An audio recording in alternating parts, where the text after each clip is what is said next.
Clare was a strange girl, solitary and shy. She was a stranger to the place she lived, and a stranger to the place she was born.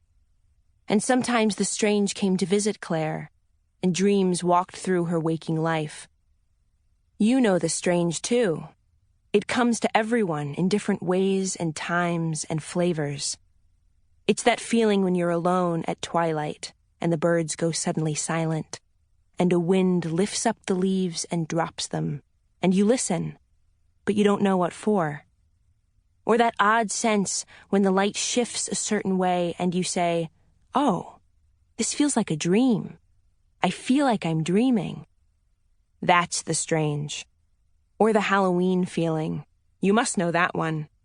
The feeling of dead leaves and chill and early dark, when a burning orange mask, freshly cut, bars the way to a familiar door. The breath of the strange slips under your own mask as you walk down the dark street, carrying your trick-or-treat bag, pretending it's only fun and not scary at all.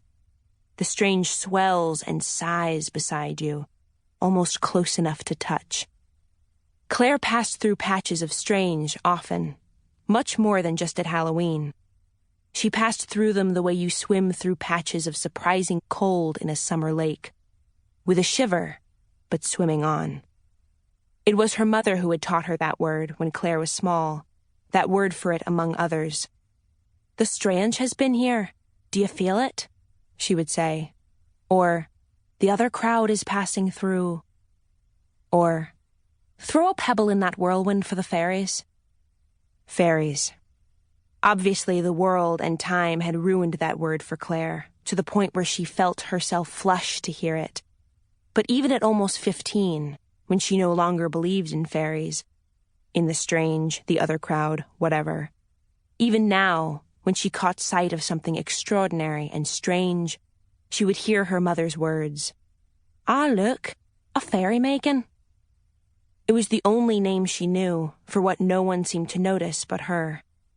For example, one day, not long before this story begins, as Clare sat alone in the living room, a book fell from a shelf all on its own. Its pages fluttered for a moment, like a butterfly balancing on a flower.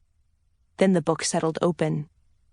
From a vase on a shelf above the book, one pink rose petal drifted down and landed on the open page. Clare bent to look. The petal had fallen on a line of poetry. "Eternity is in love with the productions of time," it read. "Ah, look," she said softly. "Ah, look, a fairy making." The breath of the strange cooled the air around her. The night this story begins was not Halloween, but late spring. Clare was in her backyard, swinging on a rough board hung by 2 knotted ropes from a high cottonwood tree.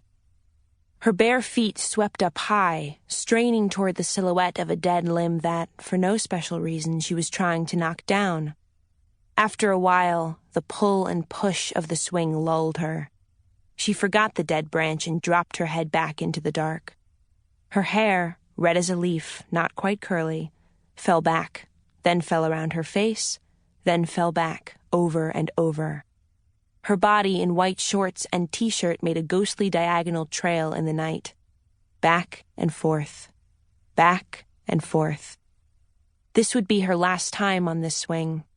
Today had been the last day of school. Tomorrow, she and her father were moving to Ireland to live in a house with a tree inside it.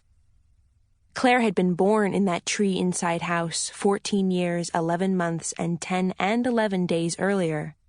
She had 2 birthdays because her head emerged just before midnight on June 20th and her feet right after midnight on June 21st.